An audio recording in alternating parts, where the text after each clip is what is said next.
Қайырлы күн, Жаңашыл ұстаз YouTube арнасының көрермендері. Бүгін сіздермен информатика сабағынан желідегі ақпараттық қауіпсіздік шаралары тақырыбымен танысатын боламыз. Ақпараттық қауіпсіздік ұғымы дегеніміз не? Ақпараттық қауіпсіздік мемлекеттік ақпараттық ресурстардың жеке адамның құқықтары мен қоғам мүдделерінің қорғалу күйі. Ақпаратты қорғау ақпараттың сыртқа кетуінің, ұрлануының, жоғалуының және рұқсатсыз көшірілуінің алдын алу үшін жүргізілетін шаралар кешені. Қорғау тәсілдері заңнамалық, ұйымдастырушылық, программалық және техникалық шаралар арқылы іске асырылады. Ақпараттық қауіпсіздіктің 3 негізгі қасиеті. Бірінші, қолжетімділік.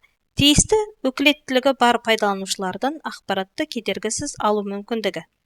Екінші, тұтастық. Ақпараттың кездейсоқ немесе әдейі бұрмаланудан, бұзылудан қорғалуы және өзгермейтіндігі. Үшінші, құпиялылық. Ақпаратты заңсыз қол жеткізуден немесе оқудан қорғау. Жүйенің сенімділігі мен қауіпсіздігі. Қауіпсіздік саясаты дегеніміз не?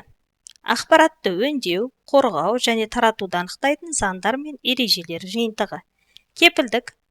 Жүйе архитектурасының қауіпсіздік саясатын іске асыруға жауапты тетіктерінің дұрыстығы. Ақпараттық қауіпсіздіктердің статистикасы. Америка құрама штаттарының National Computer Security Association агенттігінің 1998 жылғы деректері бойынша негізгі қауіптер диаграммасын ұсынамын. Ақпараттық қауіптердің статистикасы. 44% аппараттық ақаулар құрылғылардың ауытқуларынан ақпарат тарап кеткен, 27% тәжірибесіздік пен қате іс-әрекеттерінен, 16% қызметкерлердің зиянкестігі, 8% жерге сыртқы шабуылдар, 5% компьютерлік вирустар.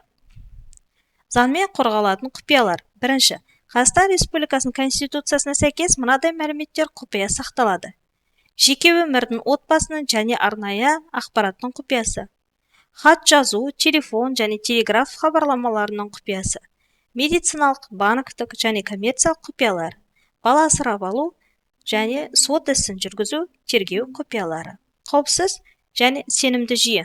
Қауіпсіз жүйе дегеніміз тек өкілетті тұлғалар ғана ақпаратты оқи, жаза немесе жоя алатын жүйе.